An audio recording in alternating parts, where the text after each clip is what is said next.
Hi friends, welcome back to Nitya's channel. நான் உங்கள் நித்யா. நம்ம இன்றைக்கி பார்க்க போகிறது ஒரு மேங்கோ டெசர்ட்னாலே குலோப் ஜாம் ஐஸ்கிரீம் தான் சாப்பிட்ருவோம். இது ஒரு டிஃப்ரெண்ட்டான டெசர்ட்னு கூட சொல்லலாம். மாம்பழம் வச்சு நம்ம இந்த டெசர்ட்டை பண்ண போகிறோம். தேவையான இன்க்ரீடியன்ஸ் என்னென்னு பார்த்துடலாம். வாங்க வீடியோக்குள்ளே போகலாம். நான் ஒரு மாம்பழம் எடுத்திருக்கேன். இந்த சைஸ் மாம்பழம் ஒரு மாம்பழம் எடுத்திருக்கேன். ஃபஸ்ட்டு கட் பண்ணி சாப்பிட்டு பாருங்கள். புளிப்பாக இருந்தால் ஆட் பண்ணக்கூடாது, ஸ்வீட் மாம்பழம் மட்டும்தான் ஆட் பண்ணணும். நான் 50 கிராம் பாஸ்மதி ரைஸ் எடுத்து 4 hours ஊற வச்சுருக்கேன். பாஸ்மதி ரைஸ் ஆட் பண்ணால் டேஸ்ட்டு நல்லாயிருக்கும், அதனால் பாஸ்மதி ரைஸ்லேயே யூஸ் பண்ணுங்கள். மாம்பழத்தில் இருக்க தோல்லாம் செய்விட்டு உள்ளே இருக்க ஃப்ரூட்டை மட்டும் எடுத்து வச்சுருக்கேன். இதை நல்லா கிரைண்ட் பண்ணி ஒரு பேஸ்ட் மாதிரி எடுத்து வச்சுக்கோங்க.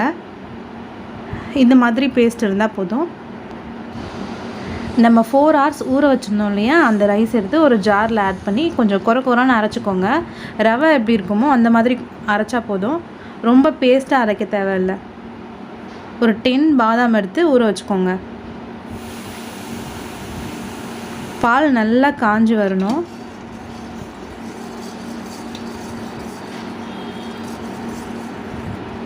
நான் 1/2 liter மில்க் ஆட் பண்ணியிருக்கேன்.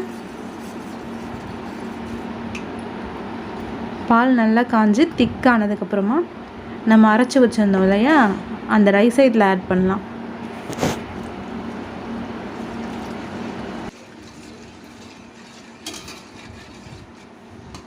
மிக்ஸ் பண்ணிக்கிட்டே இருங்க.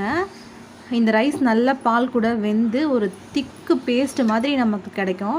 இந்த ஸ்டேஜில் ஒரு 1 கப் அளவுக்கு சுகர் ஆட் பண்ணிக்கோங்க. சுகர் ஆட் பண்ணி மிக்ஸ் பண்ணிக்கிட்டே இருங்க. நல்லா திக்காக இருக்கும்.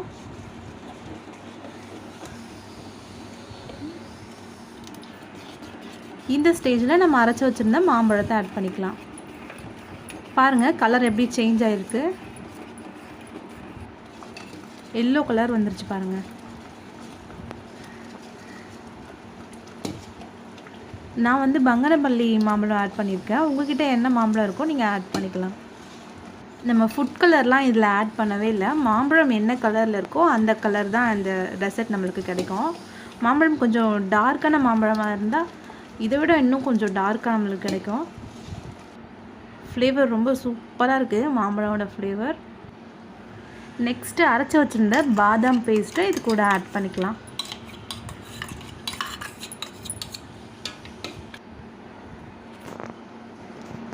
இந்த மாதிரி கெட்டியாக வந்ததுக்கப்புறமா ஆஃப் பண்ணிவிடுங்க. நம்ம டெசர்ட் ரெடி. நெக்ஸ்ட்டு உங்கள்கிட்ட என்ன நட்ஸ் இருக்கோ இதில் ஆட் பண்ணி சர்வ் பண்ணுங்கள். ரொம்ப டேஸ்ட்டாக இருக்கும். நான் வந்து முந்திரி ஆட் பண்ணியிருக்கேன், ரொம்ப டேஸ்ட்டாக இருந்துச்சு. இதில் நம்ம குல்ஃபி கூட பண்ணலாம். உங்கள்கிட்ட குல்ஃபி கண்டெய்னர் இருந்துச்சுன்னா அதில் ஊற்றி ஃப்ரீசரில் வச்சுருங்க. இந்த மாதிரி நம்மளுக்கு சூப்பரான குல்ஃபி, டேஸ்டியான குல்ஃபி ரெடி ஆகிடும். உங்களுக்கு இந்த வீடியோ பிடிச்சிருந்தா நீங்களும் ட்ரை பண்ணி பாருங்கள். லைக் பண்ணுங்கள், ஷேர் பண்ணுங்கள், கமெண்ட் பண்ணுங்கள், மறக்காமல் சப்ஸ்கிரைப் பண்ணுங்கள். பக்கத்தில் ஒரு பெல் ஐக்கான் வரும், அதையும் கிளிக் பண்ணி ஆல் கொடுத்துக்கோங்க. அப்போ தான் நான் அப்லோட் பண்ணுற வீடியோஸ்லாம் உங்களுக்கு நோட்டிஃபிகேஷன் வரும். Bye friends, thank you.